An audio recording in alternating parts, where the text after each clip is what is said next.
آل قرآني حفظتم آي رحماني وفضلتم تلاوته هنيئا آل قرآني حفظتم آي رحماني وفضلتم. والصلاة والسلام على رسول الله أما بعد. So if we turn to page 14 of the book now, we're now starting something new, and hopefully let's see if we can just work our way to the end of these 18 lines of poetry. So we're on this journey, we're trying to be sincere, we're trying to follow the Sharia, which means that even as an ordinary Muslim, just doing a 9-to-5 job or whatever, just from the Muslim public, I need to know my fiqh. I don't need to be a scholar. I don't need to know all these things in all the chapters of fiqh. But in my day-to-day life, I need to basically know the basic halal and harams. I need to know the basic rules of prayer. I need to know the basic rules of wudu. I also need to just know the basic rules of dressing for the prayer, or at least not how I shouldn't dress. And sometimes you will find that many of us Muslims, especially if we're kind of born into Muslim families, so we're just Muslims by birth, we might have learnt this when we were 6 or 7 or 8 in the madrasa, but then we quickly forget it. So it is not uncommon. It's quite a common thing now, and it has been in my mind for the last 15, 20 years.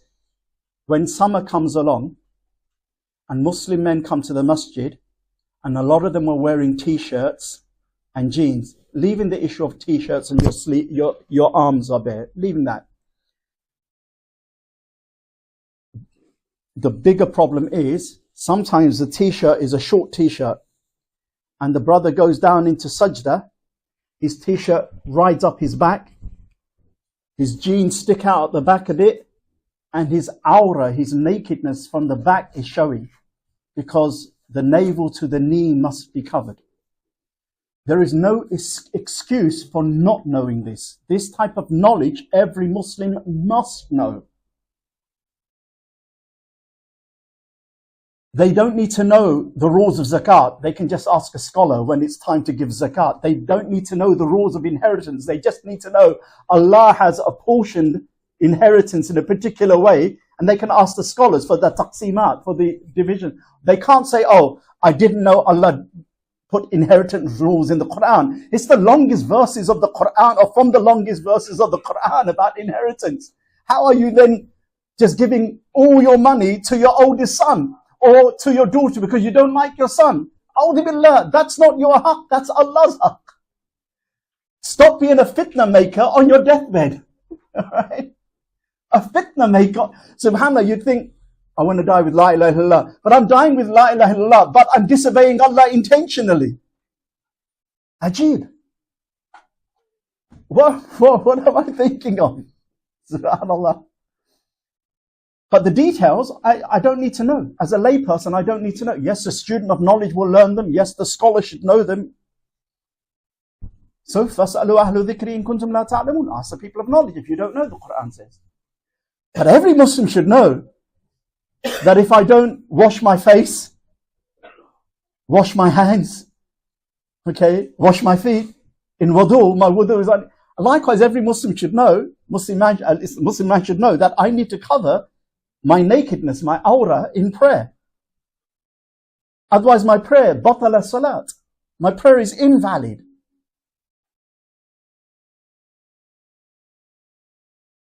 Forgetting momentarily is one thing. Human beings, we can forget. Insan nisyan. But not knowing, jahala, ignorance, is a different kettle of fish. So these are the type of things we're not allowed to be ignorant of. So we're following that, and we're kind of journeying between hope and fear.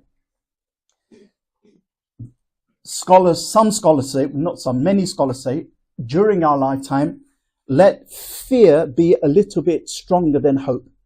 It will keep us on the straight and narrow. And when it comes to on our deathbed, let hope be stronger than fear, so that we don't despair of Allah's mercy and forgiveness. No matter what type of Muslim life we've led, there is always hope. Okay? And you and I know that, when we don't have something over us, we do a lot of naughty things. Right?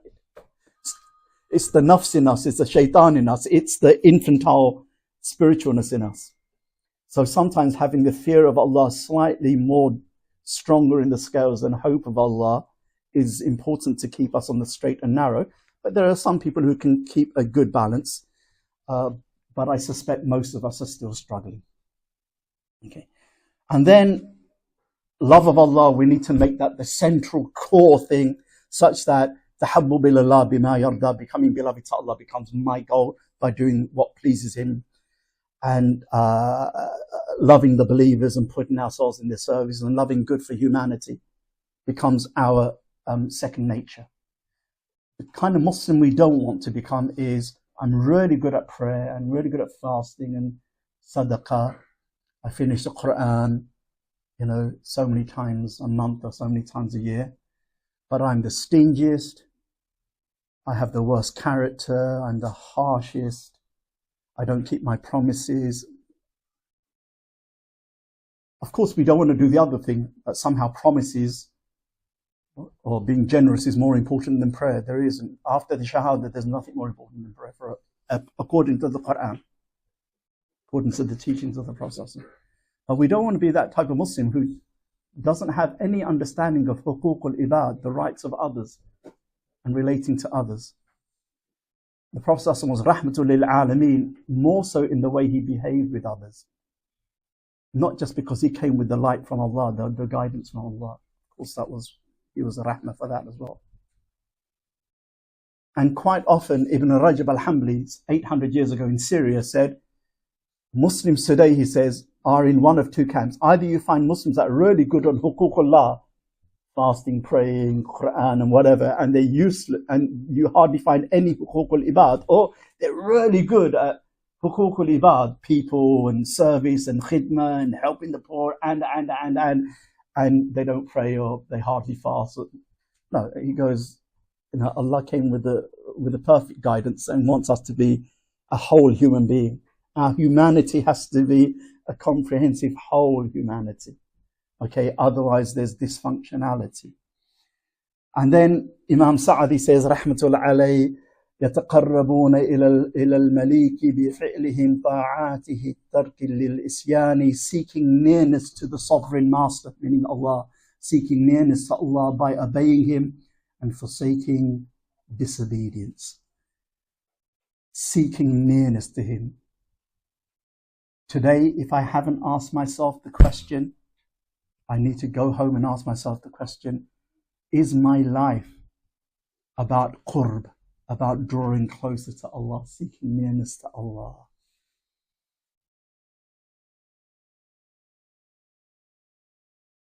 If it isn't, we need to sit down, and by tonight we need to sort that out in ourselves. Not, is Allah in the equation? Is Allah on my bucket list of things to do? No. Is Allah at the top? Because Allahu Akbar, Allah is so great, He can't be in the middle of any list, or towards the bottom of any list, or second or third on a list. Allahu Akbar, He has to be at the top. Yeah? And the remarkable thing about Islam, even though it was revealed 1400 years ago,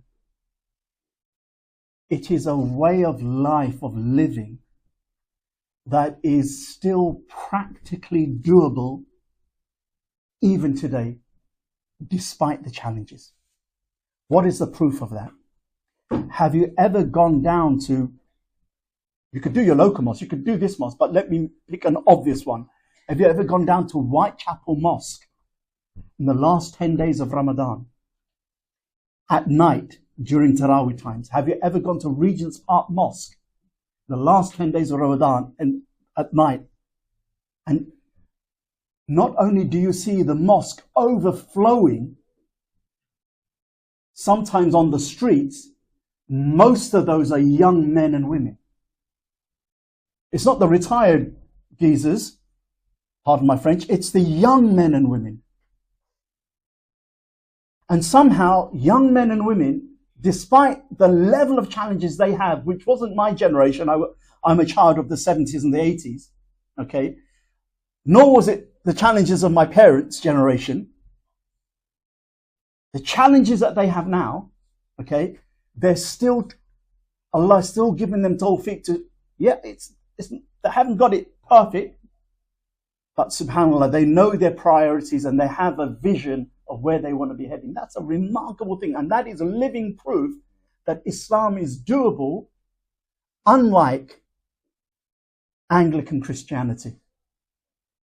Unlike kind of a lot of forms of Judaism, unlike so many other of these religions whereby they just are lost of how do you deal with modernity. That's not to say we don't have challenges. That doesn't mean that scholars can now stop thinking and just sit back. No, there's a lot of serious thinking and intellectual thought that needs to be done. And squaring some of modernity's philosophical challenges with, how do I move through it as a Muslim? But the living proof of the religion isn't the talk, it's walking the walk. And that's happening, alhamdulillah. And it's happening more and more.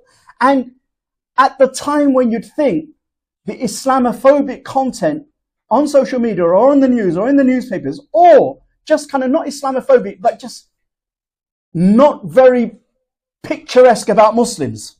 Sometimes because it's our fault, and other times it's just clear Islamophobia. And sometimes it's just the media, they just need another sensationalist scapegoat. Communism was there once upon a time, the Irish were there once upon a time, now it's the Muslims. So there's a variety of reasons. It's not all Islamophobia, lock, stock and barrel. But point being is, it is negative portrayal, and yet, conversions to Islam is steadily increasing. And it seems to be, and Allah knows best, in the UK, from what I understand and know of the stats, it seems like it's non-Muslim women entering Islam more than non-Muslim men. That's an ajib thing. For a religion that is painted almost universally as being misogynistic according to the values of the time, according to the liberal consensus. Why? Because Allah Jalla Jalaluhu has put a barakah, a nur, a light, a blessing in this religion. And it's, even when we're nominally functioning as Muslim societies, some hearts can see the light and they are attracted towards that fragrance. Can you imagine what happens if we were kind of living even just half as a decent Muslim? Right, okay. Subhanallah. Okay. One of the things I used to find really off-putting, and I'm going to say it so that we don't grow up like that. I used to find religious elders with beards and hats, you could almost guarantee they would never smile. It's as if their whole life was living one long janazah prayer. And then they would have the audacity to talk to you about the sunnah when the sunnah is embedded in smiling. Right? I'm not saying that the Prophet ﷺ was smiling when he was making jihad or whatever, but generally it was smiling, right? Because, people were fond of meeting the Prophet ﷺ, and he wasn't a frowny-faced person, sallallahu alayhi wasallam. And that's because when we start taking one or two outward things of the sunnah, but the sunnah isn't coming from inside of us, because there's no amalul qalb, there's no action of the heart, then whenever the sunnah dresses up an ego, it always smells bad. It makes the sunnah stink. It makes the sunnah stink. Not because the sunnah itself is because of what is. if I don't have a bath for, I don't know, let's just say a month, okay, and I'm working down the coal mine or whatever, and then I wear this lovely, and I took it out today, this top or whatever, and it smells nice as well. You know what? It smells nice, but the body is stinking. At some point, within about a minute or two, the nice smell is going to mix with the foul smell, and it will be foul. The foul smell will never become nice. Adding urine to Ribena, adding urine to milk, adding urine to water will never make the urine go away as such. It will always despoil the drink. We need to be careful that we are not putting the sunnah over the ego, but we're working also on our ego. And Allah loves that we're working on it, not that we've conquered it. We're working. Allah loves that the effort is being made. Allah loves that the intention is there to do it, and then Allah loves that the effort is being made. And then the end goal is in Allah's hand anyway. All Allah wants us to do is take the initial steps. So, talking about initial steps, seeking closeness. The Quran says, وَإِذَا سَأَلَكَ عِبَادِي عَنِّي فَإِنِّي قَرِيبٌ. When my servant asks you about me. Normally, in the Quran, the Quranic usloob is, قَالَ, say to them, O Prophet. It will say قَالَ. And then it will say, but here, when my servants ask you, O Prophet ﷺ, concerning thee, فَإِنِّي قَرِيبٌ, I am indeed close. The reason why this ayah doesn't have say I am close is it wants the words فَإِنِّي قَرِيبٌ, I am close, to be close to the question when the servants ask you concerning me. Because Allah is close, closer to us than our jugular vein. And though there is a ma'iyah, Allah is with us in a way that we can't really put words to. But that's the goal of the Muslim, of the mu'min, of the believer, of the sadiq, of the seeker. And that's why the Prophet says, and Imam Sa'di mentions it in his commentary, the hadith in Bukhari, وَمَا تَقَرَّبَ إِلَيَّ عَبْدِ بِشَيْءٍ أَحَبَّ إِلَيَّ مِمَّا افْتَرَضْتُهُ عَلَيْهِ. My servant doesn't draw closer to me or nearer to me with anything more loved by me than the obligatory duties I have enjoined on him. وَلَا يَزَالُ عَبْدِي يَتَقَرَّبُ إِلَيَّ بِالنَّوَافِلِ حَتَّى أُحِبَّهُ. And then my servant continues to draw closer to me through the optional deeds until I love him.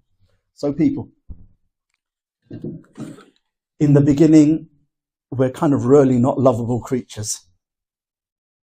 We are what we are. We have the potential to love and be loved, but we're not kind of really there. But then all of a sudden Allah inspires the heart, and the heart says, you know what, let me be a half-decent Muslim. We start to pray. We start to maybe keep away from, if we were, for example, drinking or taking drugs or whatever, or we were in the clubs or whatever, and we'd start moving away from that. And or we're trying to, my income is full of riba money, interest-based money. Let me see if I can cleanse my rizq, my sustenance of this haram thing. And we're making the steps. As we're doing the obligations, keeping away from the haram, the more and more we're doing deeds that Allah loves. My servant doesn't draw closer to me with anything more loved by me. And when we put love at the center of our lives and let love lead the way, then Islam begins to take on a whole different dimension. Now it's not a chore, it's a journey of love. And love will have its struggles. But what is motivating is the delight of the struggle. Otherwise, anything that you want to be good at requires serious dedication. You don't find Messi, the footballer, or whoever the darts player is, or the snooker player, or the cricketer, or whatever, just it's like that. There are hours upon endless hours through a series of years and years and years. And all the other kids were doing their own stuff. Messi and this person and that person and this were doing whatever they do. The violinists, right? Hundreds of hours of practice on whatever. Submission to Allah requires that type of practice as well, right?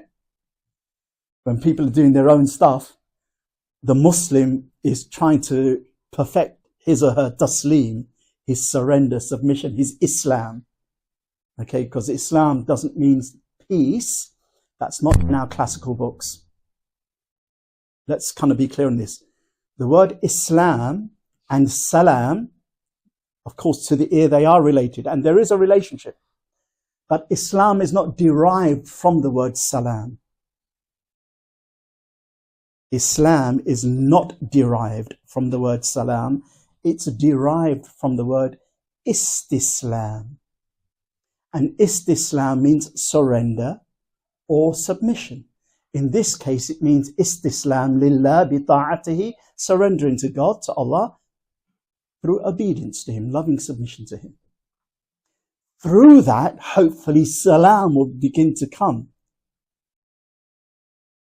Allah says about those who remember Him, Ala bi dhikrillahi tatma'innul qulub. Indeed, in the remembrance of Allah, do hearts find tranquility, that sense of peace.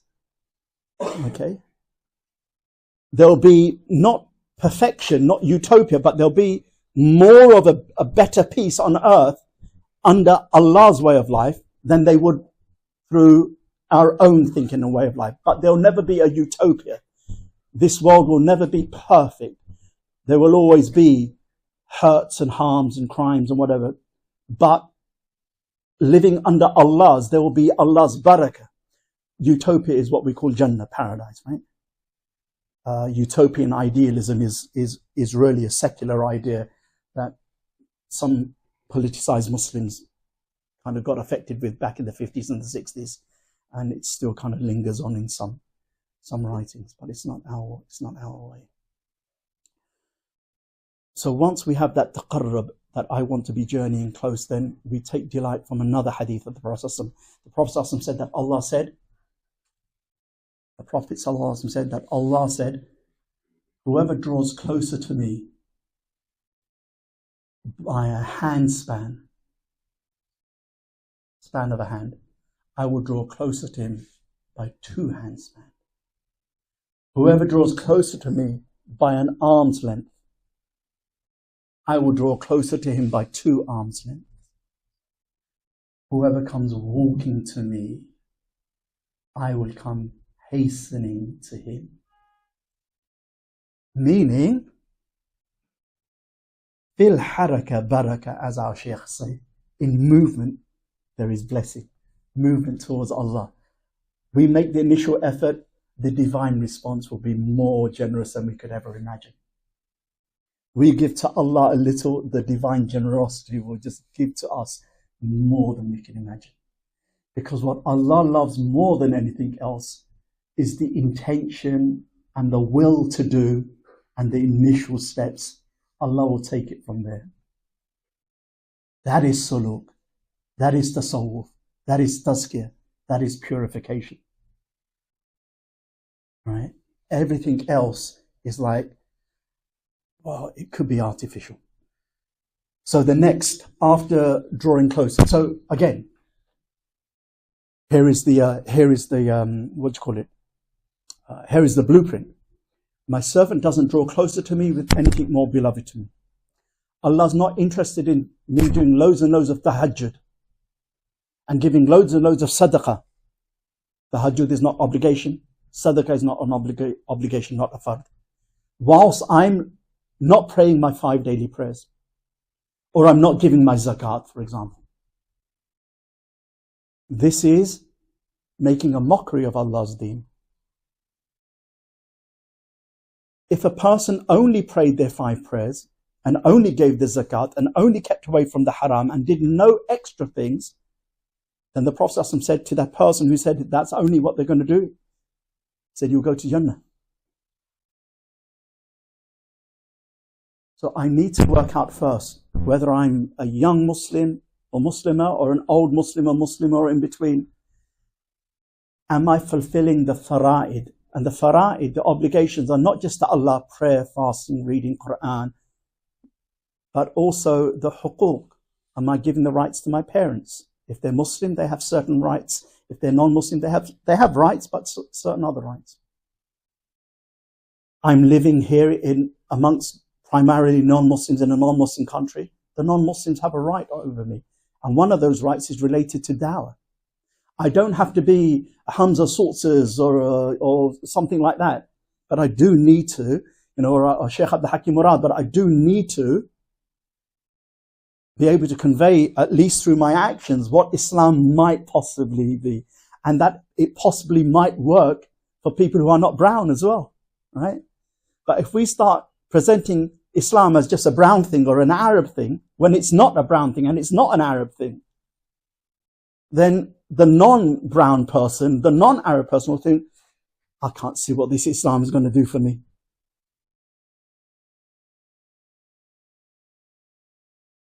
If I think that I have to walk around in a thobe, and the Prophet ﷺ didn't wear a thobe. It's a lovely dress, by the way. A thobe, a long tunic. Well, Prophet ﷺ didn't wear that. We know that through the Shama'il. He wore a dress closer to what the Sudanese people still wear, and a cross between the Sudanese and the Pakistani shalwar.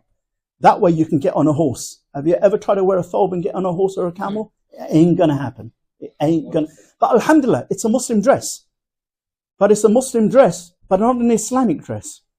We don't have an Islamic dress. We have guidelines for an Islamic dress. What I'm trying to say is, if we paint Islam as something that is Asian or Arab, then non-Asians and Arabs aren't going to be interested. And if Islam is the shifa, is the cure, is the healing for humanity, then I'm making the shifa look very unattractive to these people. And I am scaring them away from Allah's deen, and Allah might ask me, why did you push people away from my deen? Didn't the Prophet ﷺ say to so many different Sahabi, Yassiru wa la tu'assiru, Bashiru wa la tunaffiru. Hadith in Sahih Bukhari, Sahih Muslim. Give good news. Make things easy, do not make things difficult. Give good news and don't tanfir, don't push people away. Don't repel people. Okay? So when he sent some of the Sahaba to the tribes, okay, so to the Ghatafan Arab tribe, he didn't send some Qurayshi guy. He sent a Ghatafani. Why? Because I got a message, but before you're going to accept my message, you need to relate to the messenger. Because if you can't relate to the messenger, the message stands little chance of being accepted.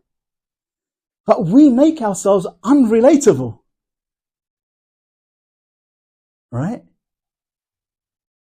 Next door, correct me if I'm wrong, the word dawah is written in the title on the board of the building. Am I right? It is the Islamic Dawah Center, right? We cannot afford to make ourselves unrelatable. But everything is done with dignity. Point being is, drawing closer to Allah, I need that blueprint. Let me speed up, inshallah ta'ala. But that's seeking nearness. And then the next line of poetry, فِعْلُ الْفَرَائِدِ وَالنَّوَافِلِ دَعْبَهُمْ مَعَ رُؤْيَةِ التَّقْصِيرِ وَالنُّقْصَانِ. Doing what is obligatory and optional is their way, inspecting their own faults and their deficiencies. 2 points. We've covered why doing the obligations. Obligations means فِعْلُ الْفَرَائِدِ وَتَرْكُ الْحَرَامِ. Whenever you hear me say fulfill the obligations, it means do what is obligatory upon us and keep away from what is haram, because keeping away from haram is a fard. Is that clear? Keeping away from the haram is an obligation as well. Okay. And doing what we can of the optional deeds. Ibn Rajab al-Hanbali rahmatullahi says, when it comes to optional deeds, the early Salaf, the Sahaba and the great Imams of the past and the great pietists of the past, they were doing lots of outward deeds, optional deeds, and inward optional deeds. Ibn Rajab says that's a really hard thing to do. loads and loads of extra prayers, loads and loads of extra fasting, loads and loads of extra charity, loads and loads of extra khidmah and service, loads and loads of extra dawah and teaching. He says, the quickest way to Allah, keeping in mind the obligations, is doing the optional deeds of the heart. Because a little bit of actions of the heart count for an incredible lot of deeds outwardly. And that's why in a riwayah, which is, there is discussion about its sanad, but the minimum is it's isnad hasan at least. And it's an athar, a narration, in which one of the tabi'un is asked, how did Abu Bakr radiallahu anhu lead the way? Why was he at the head of everybody? Why was he at the head of the crowd? And the reply was, he did not precede you in the number of nafil prayers or fasting that he did, but he preceded you with what Allah put in his heart, of sidq, of ikhlas, of mahabba, of tawakkul, of khawf, of raja.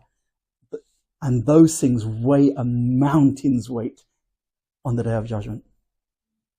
So if we, of course, extra prayers are good, extra fasting is good, and we should try to do those extra prayers and extra fasting now and again, salatul duha, salatul tahajjud, making sure, try to do our sunnah prayers after the fard prayers. That's the first optional ones we should focus on. Try to do a few fasts extra outside of Ramadan. If we can't do lots, then at least pick the good ones, like it's gone out of my head. Fasting, optional fasts, days. Give me the days. Monday, Thursday. I was thinking of the 2 days in particular, not Mondays, Thursdays. What's the one I'm thinking of that's gone out of my head? Ashura and, have I missed out? Ashura and Arafat. Arafat. If we can't do, regular, then pick on these days. But most of the time, let's make sure we're focusing on our own ikhlas. Imam Ahmad said when he was asked by his son Salih, Ya Abati, oh my beloved father, advise me. He said, oh son, don't wake up in the morning except that you have a good intention for all things and to all people. Right? SubhanAllah. That's half the battle done, right? I wake up in the morning and I'm joyous with Allah subhanahu wa ta'ala, and I'm ready to be good to others in the way that Islam teaches us to be good. Half the battle done, subhanAllah. Fixing the heart draws us more closer to Allah subhanahu wa ta'ala than doing loads and loads of optional deeds half-heartedly or sluggishly. And actually the prophetic light begins to shine much more. Okay. And this is something that Ibn al-Qayyim, Ibn Rajab, al-Ghazali are really clear about, and we've never had a difference. What we do have, though, is a Khawarij type of mentality, which is Islam is outward, outward, outward. Oh, brother, check your trouser length, check your length of your beard. What about the niqab? What about? And some of those things are an obligation. Well, none of those things are an obligation according to most of the scholars, and the only madhab that considers shaving the beard to be haram is the madhab that I follow, which is the Hanbali school. And I'm not aware of any of the four madhabs that make isbal, raising the lower garment for a man, when he doesn't do it out of pride, an obligation or haram. But if he does it out of pride, then it's haram. But what we have now is outward things with no inward reality. And what happens is after 3, 4, 5 years, we find those people either leave Islam or become really lax in their practice, or worse still, do horrific things under the name of Islam. That's not to say outward deeds are an obligation. But it's not the be-all and the end-all. This is better suited when it comes here. The haiba of the Muslim beard, the dignity of the prophetic beard, actually needs to come in here as well. Otherwise, if I have the dignity of the beard, but I am so undignified it makes the prophetic beard look silly or stinky, as I mentioned before. The haya of the hijab, and in one of two legitimate difference of opinion, the obligation of the face veil, recommendation is another a legitimate view. The haya works best if I have haya, modesty and bashfulness in my heart as well. But if I've got the niqab on and I'm over there in WH Smith's and I'm saying, oh, sis, ain't he fit? It kind of doesn't work. It kind of, something's gone wrong, right? And what happens is when young people are told by elder sisters or young brothers are told by elder brothers, oh, the beard, the hair, it becomes so to young people's mind that, you know what, oh my gosh, if I don't do this, I'm not even a proper Muslim. Don't do it like that. Let people grow, help people to grow in the way that Allah wants them to grow. Starting with the obligations, no doubt. But don't be a sheikh or follow sheikhs who really, they are not shepherds anymore. One or two sheikhs we have, they're not shepherds. The way they talk is, if you don't follow their opinion, you must be on some kufr or some dodgy deviant thing. It's not the way of a sheikh. Okay. So all of that is involved in spirituality. Let me move on, inshallah, and then we'll take another break, inshallah. I think we can get one in before prayer. Yes, sorry, then you can do that. Okay. So closeness. And again, these are really foundational things, some of which if we don't know, our suluk is going to be really fractured. So one more. I think this is from the last of the kind of really foundational things. Everything else is an obligation, but is built on these foundations. The next one, fi'lul faraid. Yeah, so doing obligatory and optional deeds is their way, inspecting their own thoughts. Inspecting the own thoughts, in Arabic it's called muhasaba. Hisab, Arabic or Urdu, is to take account. Okay, hisab is to add up. Okay, hasaba means to take stock, take account. And from there you get the word muhasaba. Okay, and some of you might know the famous pietist of early Islam, Al-Harith al-Muhasabi, because he did a lot of muhasaba. Muhasaba means introspection, taking stock of your own self. I prayed the prayer. No, I'm just going to pray the prayer. Who is it for? I'm just going to do the talk in the masjid. For whose sake? I need to ask myself this. It doesn't just naturally happen. If I don't ask myself this, shaitan will help fill in the gap for me. Right? That's just a given. And so I asked myself, and then after I finished the prayer, that was a bit rushed. SubhanAllah, if people were watching, I probably would have prayed it slower. Allah is always watching. What am I doing? Let me be more concentrating, attentive next time. That's muhasabah. If we don't take muhasabah, then we don't know how to better ourselves. It's not about self-hatred. Okay, modern day psychotherapy and many Muslim men and women are getting into it, and it is a good thing, and it's actually an important thing as well. There's some of it which is a load of rubbish, but so much of it is really good, and so much of it can enhance Muslim spirituality. We just need to have wise minds and not rush in. But I'm now hearing some brothers and sisters, Muslim brothers and sisters, saying, don't talk about sins, because that causes self-hatred. Well, first and foremost, don't talk about sin. So someone's drinking alcohol, don't talk about it. Or, no one's drinking alcohol, but not to talk about it on the pulpit. Just as a reminder, zina is haram. And we can't be missing our prayers, because that's a sin and Allah doesn't like them. We can't do that. No. Of course there is a way of talking about it. If I keep shouting at people, I'm going to scare people off and, all kind of traumas. No doubt. But who told you it was self-hatred? When Allah subhanahu wa ta'ala, hundreds of ayats in the Quran, tells you Ittaqullah, beware of sin, guard against sin. He's telling us to be self-hatred. Don't use language to override Islamic understanding. You find what is being meant in that science and see what terms or ideas Islam has, so that we don't distort it. In this case, it's not self-hatred when I ask myself, stuff like Abu Ali, what type of prayer was that? Or I didn't fulfill my duty to my parents, say, okay? That's a sin, right? If it's, within my ability. It's a sin. It's not self-hatred, it's introspection, it's self-inspection, it's self-knowledge. I'm still at that struggling level.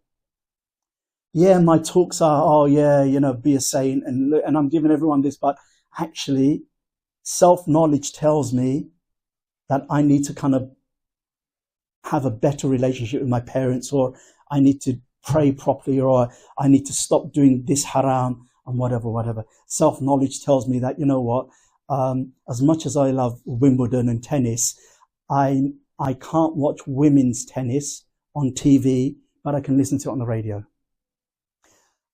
Unless women in tennis start wearing a hijab.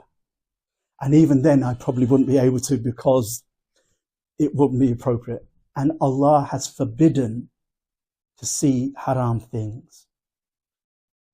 And it's not just Wimbledon, right? I have to do ghaddul basar, the Quran says. Not a good thing, an obligation. Sisters have to do ghaddul basar as well, but it's less tricky in their respect. What they have to do is more tricky for men. That is not self-hating. I'm just being honest with myself. It's self-knowledge that may lead, inshallah, to self-improvement. So let's not be so pathetic as to let a tradition or a science outside of the religion dictate our terms of understanding. Jihad isn't terrorism. It's a virtuous act. But intentionally targeting women and children outside of a legitimate war headed by the leader of a Muslim state against an enemy army, outside of that, is going to be terrorism. It's going to be irhab. But jihad itself, under its conditions, the martial tradition in Islam, is not terrorism or wrong.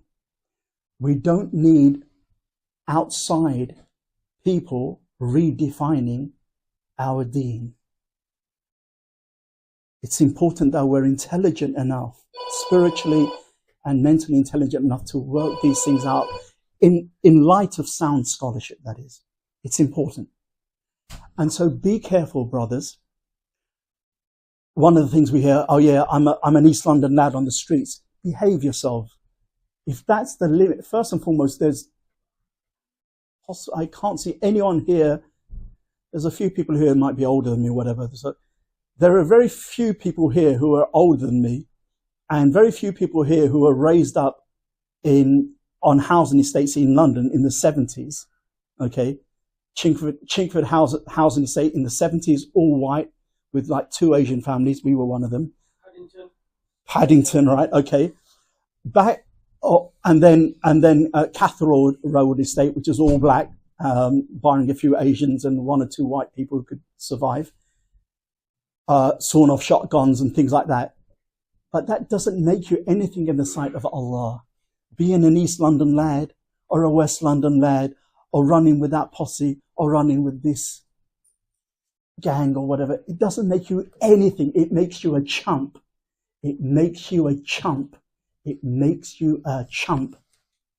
But doing mujahadah of yourself, battling against your nafs to fulfill the commands of Allah, being in service to the ummah, fighting against your lower tendencies to be a person of beauty, that is the warrior that Allah loves. And then, if Allah wills, in a bona fide jihad, we're on the front line.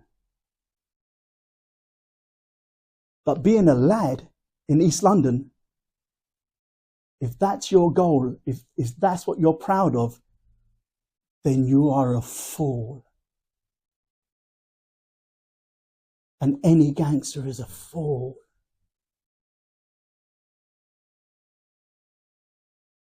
If you're not, if that lad isn't praying 5 times a day, you've got no strength. You're a weakling. But you know what? Allah loves the weaklings that repent and try to change their way. Allah loves. But Allah doesn't love the weakling who's full of himself and he thinks he's it. Come on. Come on. Most of the East London lads wouldn't have survived an hour in 70s or 80s in East London on the estates. Because it's a cushy number today. But we're looking to be warriors of the soul, and if Allah wills, warriors in his path in the martial sense. But right now, warriors of the soul.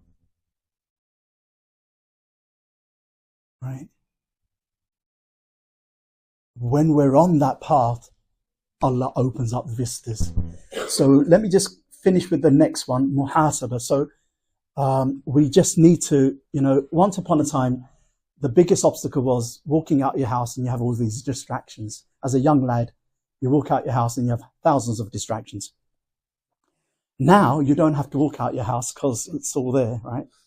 The distraction is here, just in this one little thing, okay? And when Steve Jobs did that, 2007, Apple thing and the iPhone, that kind of changed everything, right? Okay. If we can't pull ourselves away from this significantly, how am I going to do muhasabah? How am I going to do dhikr? How am I going to do ghaddul basar? And it's just constant scrolling and the images that are coming at me, even if I'm not stopping and gaping at those images, but they're coming at me, right? Come on. The warrior needs to know where the enemy is coming from and be a bit intelligent, right? It does require us to think, slow down a bit, and in the light of Quranic guidance, in the light of scholarly teachings, in light of the prophetic sunnah, move on this path, journey on this path. But what it doesn't need is just someone like me coming along, giving you loads and loads of information, whatever, and writing down, and Sheikh said this, and Hadith said that, whatever. And that's not practical spirituality. There are a lot of people now teaching spirituality. They shouldn't. Unless you're given permission, really you shouldn't. Beyond, let's keep away from sins, every Muslim can say that, and let's do good deeds, every Muslim can say that. But deeper, we need kind of qualifications. But it's become an in thing. But it's not about all of that. It's actually just being about a better person. When Shaykh al-Islam Ibn Taymiyyah, Ibn al-Qayyim says in the Madarij, and I heard from Shaykh al-Islam Ibn Taymiyyah, Qaddasallahu ruhahu, may Allah sanctify his soul, that which I never saw from anyone else. I would frequently hear him say, and remember, he's a mujtahid scholar. His father was a jurist, a Hanbali jurist, and his grandfather was, along with Ibn Qudamah, the two greatest scholars in the Hanbali school of fiqh. Okay, he would say this poetry: I am a nobody, and my father is a nobody, and my grandfather is a nobody. It sounds nicer in Arabic because it rhymes as well. Wow, he's a nobody. That's what he would say. And Ibn al-Qayyim says in the same paragraph, and whenever he was praised to his face, Ibn Taymiyyah says, don't. I'm still trying to be a good Muslim, and I haven't achieved that yet. Because there is a part of spirituality, self-effacement. It's knowing that I'm not, except by Allah. And that's why the Prophet ﷺ says, none of you will enter paradise through your deeds alone. And they said, Ya Rasulullah sallallahu alayhi wa sallam, not even you? He said, not even me, unless Allah covers me with his mercy and his grace, or his mercy and his forgiveness. Because what does the Quran say? When the Prophet ﷺ in one of the battles, he took some pebbles and he threw it against the enemy. The Muslims were already kind of beginning to lose, and Prophet has been injured, and he took some pebbles and he saw something with his Mubarak hand, he threw it against the enemy. And Allah then gave those pebbles, it made the army, some of the enemy move back and not do what the harm they were going to do. Then the Quran comes and talks about it. And what does the Quran say? It was not you who threw when you threw, but it was Allah who threw. It was not you who threw when you threw, وَلَكِنَّ اللَّهَ رَمَى, but Allah, it was Allah who threw. Meaning, the ability to do that came from Allah. It wasn't from yourself. And were it not for Allah's grace, you wouldn't have been able to do that. Same thing with prayer, same thing with fast, same thing. When we have that understanding of Allah, it's not self-hatred. It's Subhanallah. Glory be to you, God. How great you are that I can't, even if I had 1,000,000 lives, I couldn't do anything that deserves your paradise of forgiveness. It's all coming from your kindness. And and then what happens? Rather than get in a state, the millennial kind of mentality, let's get in a state, let's start criticizing, let's start, cancel culture. That state of, wow, you know what? Even if I had 1,000,000 lives, I still wouldn't have been able to worship Allah as it's due to Him. There's a joy in that, because why? You just learn something more about the glory of God. That Allahu Akbar, that is how great Allah is. And that's why the Quran says, قال, أقول, say, بفضل الله وبرحمته فبذلك فليفرحوا. Say, in the grace of Allah and His mercy, in this فليفرحوا, in this let them be joyful. And they say فليفرحوا صيغة الأمر. It's not Allah just saying if you want to, it's saying be joyful. In what? In the mercy, in the grace of Allah, in the mercy of Allah, فَلْيَفْرَحُوا, be joyous. هُوَ خَيْرٌ مِمَّا يَجْمَعُونَ, and that is better than whatever they hoard. So our path, as Shaykh al-Islam ibn Taymiyyah, when he was asked, what is your tariqah? What is your path, spiritual path? He said, my tariqah is shukr and farah, is gratitude and joy to Allah. The gratitude of, look at these are my words, look at the feast that I'm in, called planet Earth. I mean, we're wrecking our feast, but it's still a feast, right? The air is still good.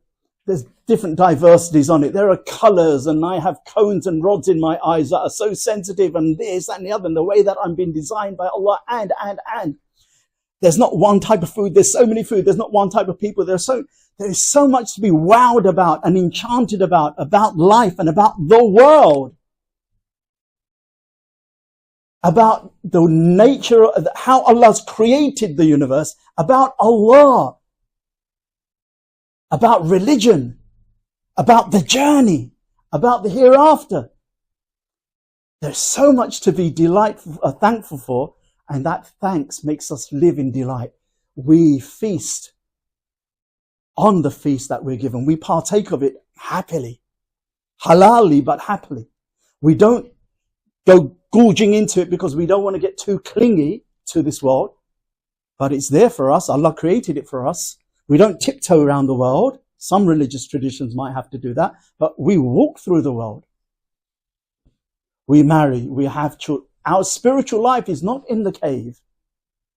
It's not Hira. The Prophet never returned to Mount Hira ever again. The spiritual life was where? Not in a Bedouin encampment, because the Prophet and the Quran says, never did we send a prophet except from the people of the towns and cities. Because it's an urban thing. Islam, Tawheed, Iman, it's an urban thing. It's for people. It's not for the hermit in the cave. We are joyous. We are thankful to Allah, shukr, and that makes us joyous. Our path is فَلْيَفْرَحُ, be joyous. And that doesn't mean that when we lose a near or dear one, when we didn't quite get the promotion we expected, or various other of life's losses and hardships, it doesn't mean that we don't grieve or we're not sad. It's just that we know that the sun still shines. It still shines. And the idea of joy is not the same as having a buzz. You know, today's idea of happiness is wrong from the beginning. It's a modern day, it's almost an Americanism that they handed to us. Happy, most people think you need to be on a buzz. Happiness is a buzz. No. Happiness is a kind of a consistent, fairly low-level contentment with life and with your place in it and how things are generally going in the path. Sometimes there is elation, birth of a baby. Wow! They come and go. But generally, happiness is a contentment. Joy is a contentment. Not like that. It's Eid every day. It's not Eid every day. The world is a tough place. This generation has it worse than our generation. In fact, this generation, my children's generation, they are the first generation since World War I that had it worse off than their parents' generation. And that's not their fault. That's my generation's fault. Me and my generation. And the generation before. We decided to go full on in consumerism and spending now and credit, not thinking of 10, 20 years later. And the Muslim doesn't have such short-sightedness. Okay? All of this is part of our spirituality. If I tell you more about patience, if I tell you more about tawakkul, if I tell you whatever, if we don't get the picture on the box first and foremost, that's why so many people miss out, because they confuse technical stuff of spirituality with actually just sitting with profound, simple spiritual masters and sheikhs of suluk and tazkiyah who have reached the heights of ihsan. Okay? And I hope that there are some little glimpses, glimmers and openings that can help us kind of improve our journey to Allah subhanahu wa ta'ala. So let's take a break and let's do 3 or 4. Do we have time for a couple of more? I think we break about quarter to 7 because okay. Okay, so it's Brother Mubarak's fault. I'm going to carry on. Sabr, patience. Okay, all we need to know, let me just read the poem so we're just fair. صبر النفوس على المكاره كلها شوقا إلى ما فيه من إحسان. Their souls patiently endure all that is harmful or disdainful, desirous of what it entails of divine benevolence. Having sabr, I'll come to what sabr or patience is in a minute. Being patient at what is disliked. That's human nature. Things that are harmful we dislike. Desirous of what it entails of divine benevolence. So the sabr must be connected back to Allah. If a person just merely has sabr, I lost a loved one, and Allah's not in the equation at all, not even that much, then there's no reward for such a beautiful act of sabr. Allah's in the equation significantly, and that sabr becomes so rewardful, so loved by Allah. The thing that is hard for us, Allah says, this was hard for my servant. This was tough on her and him or him. The couple lost, the thing that was most dear to them, for example. It's a tough one. And it's a case of he who feels it knows it, and then the rest of us don't know it really. And they have sabr. They restrain themselves for Allah. Restrain what? Cry? From crying? No. Tears are natural. From grief? No. From missing their child? No, that's natural. But from complaining against Allah. Why him? Why him? Why us? Why us? beating your chest, pulling out your hair. Somehow I don't have any living children. No, I have living children. Surely they must have a right on me at some point. 3 days, 4 days, 5. After a while, I need to get on with life. Inside, I can grieve for another 100 years. You lose your husband, you lose your wife. The wife in Islam has a formal 4 days, 4 months, 10 days grieving period. Unless she's pregnant, then the iddah stops as soon as she delivers a child. So if she delivers a child 1 day after her husband's death, the end of her iddah is the khalas, 1 day, that's it. But does Allah not know that a woman or a husband or a wife will grieve longer than 4 months, 10 days? It might be 40 years, might be 400 years. Yes, Allah knows this. But just formally, for the woman who's given this amount of time, normally for men it's 3 days. Do whatever in 3 days, but like get yourself together, get back to work, start earning a living, be a man kind of thing. And grieve as much as you like inside. But don't say the sun doesn't shine. And then and it's hard. No one is saying it's easy. That's why sabr is mentioned over 80 times in the Quran, and it has Inna Allaha ma'as sabirin. Allah is with those who are patient and patiently persevere. So it is a thing. We need patience to do acts of obedience. We need some resolve. Sabr here means resolve. We need patience to keep away from the haram. Okay, in this case, we need to habasun nafs, check our soul, keep it in check.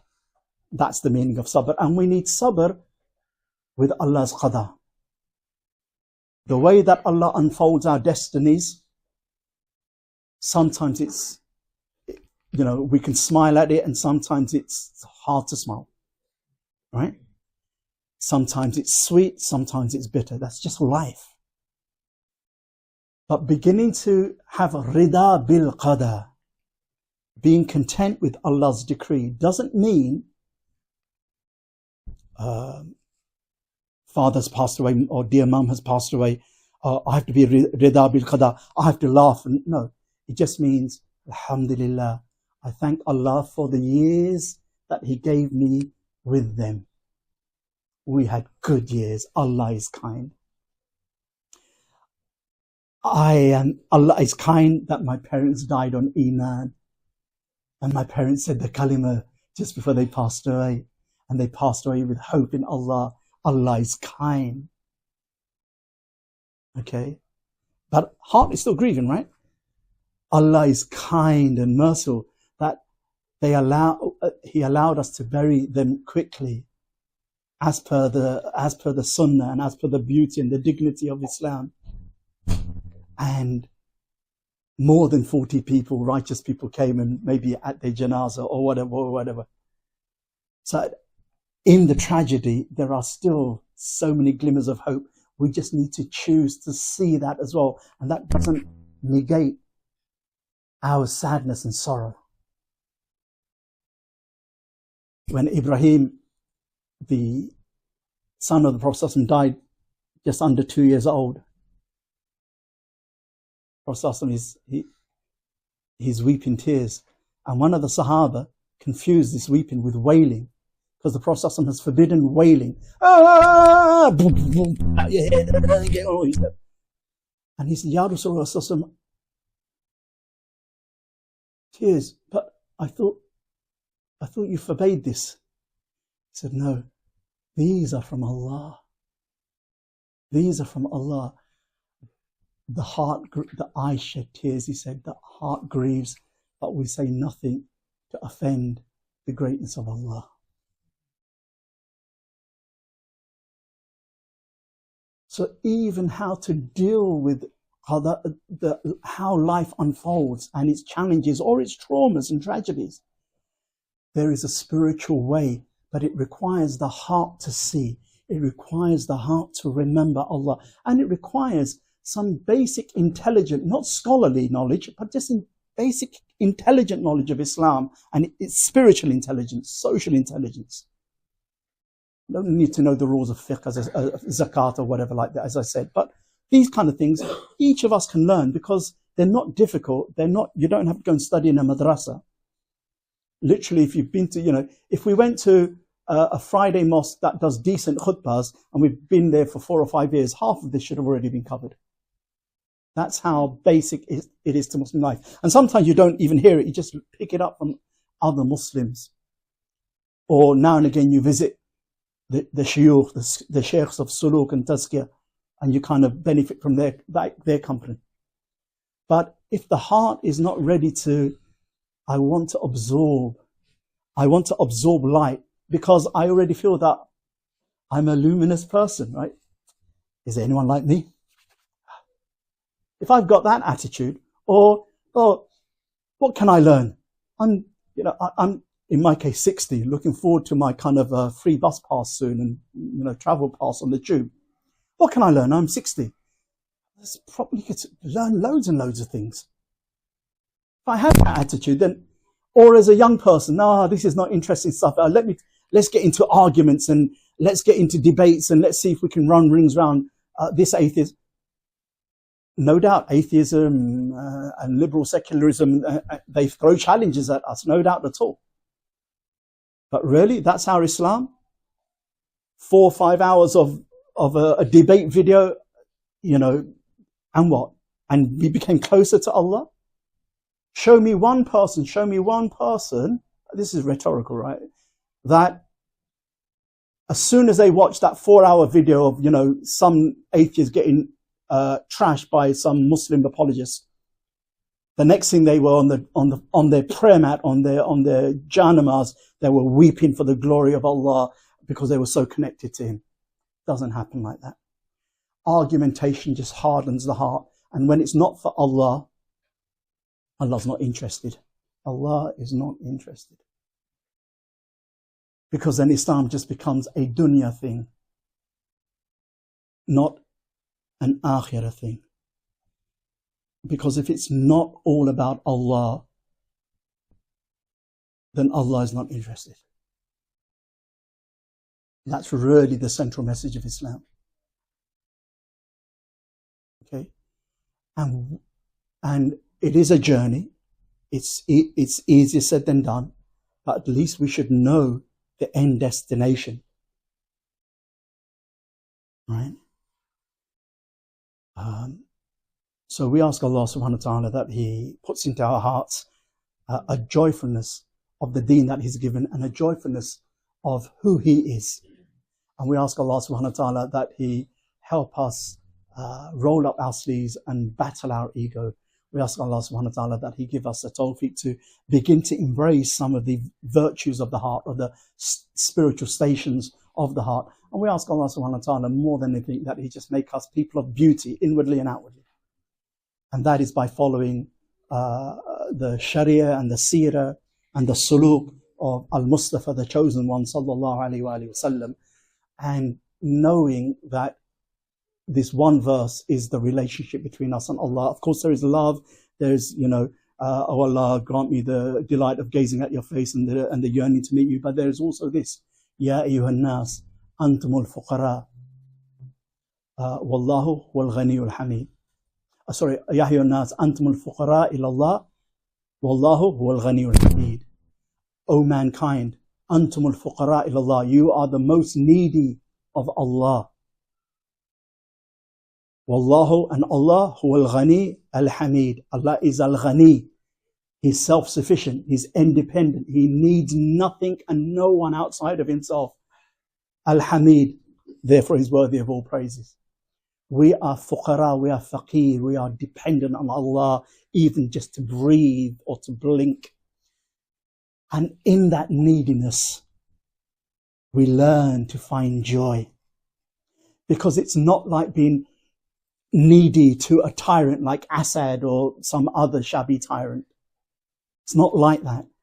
It's not like being subservient to injustice. This is Allah al-Haq, Allah an-Nur. Allah, Inna Allah, the Prophet said, Inna Allah jamilun yuhibbul jamal. Allah is beautiful and loves beauty. Allah is beautiful. This is being subservient to the beautiful, the truth, the real, the merciful, the most kind. So in our suluk, as we come to know Allah, the heart begins to experience joy. And then we live our lives being small beacons of nur to our families, to our neighbors, to society by and large. And people from a distance can say, hey, I don't know what that is, but I want something, I want some of it. وآخر دعوانا أن الحمد لله رب العالمين.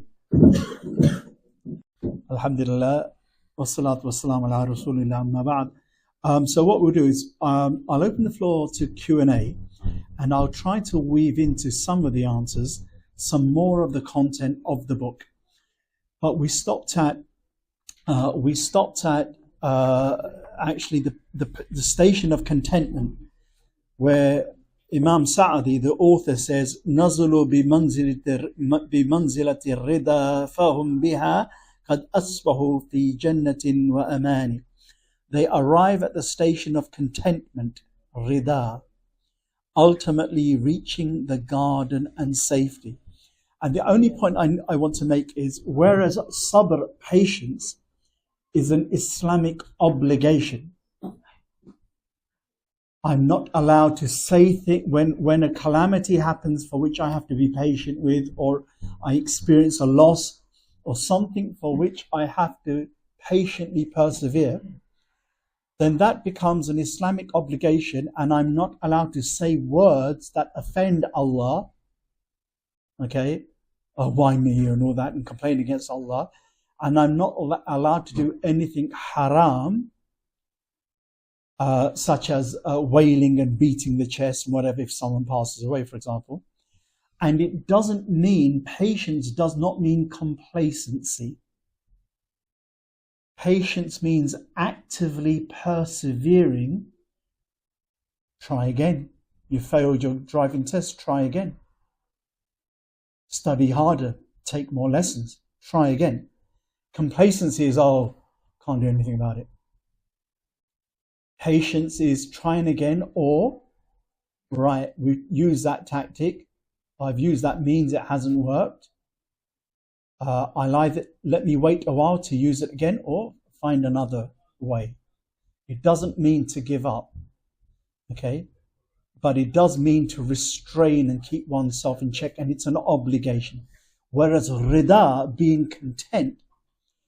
So someone passes away, for example, and outwardly I'm not allowed to wail and beat my chest and whatever. Outwardly I'm not allowed to say, oh, why Allah, why Allah. Outwardly I'm not allowed to start saying things against Islam. Inwardly, so I can't do that, I must be a bit sober. Inwardly I'm a wreck because someone dear has passed away, for example. That's fine. The sabr is the outward obligation, even though inwardly there's a storm in a teacup. Contentment is higher than that, and it's not an obligation, it's praiseworthy, it's sought after, which is, the loss is there, the eyes may shed tears, but the heart is at some level of peace with Allah's decree. The type of anxiety or inner turmoil that is there even with sabr or patience, because patience is like gritting your teeth. But when you grit your teeth, there is pain inside, right? But contentment is qaddar Allah ma sha fa'ala. Allah does what He wills. And I'm, inna lillahi wa inna ilayhi raji'un. To Allah we belong, and to Him do we return. So Allah took it back, and He told me that He would take it back. I wasn't quite sure when, and maybe I was a bit surprised sooner than expected, but Allah did say, all possessions return to me. And I never owned my wife or my husband or my parents or my children or my whatever. Allah was always the owner. And so I am content, and that is a higher spiritual station, but it is, I feel, something we should try hard for, because given the mental anguish and anxiety that has afflicted society today, and a lot of that has to do with the nature of modernity. This is something that the kind of founding fathers of psychological and philosophical modernity, the Freuds of the world, for example, and the Webers of the world, they mentioned this as early as the late 1800s, the 1890s, the beginning of the early 20th century. They were writing that modernity, by its nature, wholly different than the pre-modern world, will cause these rates of suicide and mental anguish. And it's just a trade-off. That's the price we pay for being modern. So it's not like, oh, it's a new thing, it's whatever. It's just that we now have a whole generation of millennials and more that from day one have been groomed into this, or have sprouted from this. Whereas this level of consumerist modernity wasn't there until late 80s, early 90s. We've been a consumerist society since the 60s. Okay, at least this, the UK and the North America, the continent kind of maybe, a bit, half a decade later or more. And they still seem to be more sensible about it than we. But, we brought into Americanization very early on.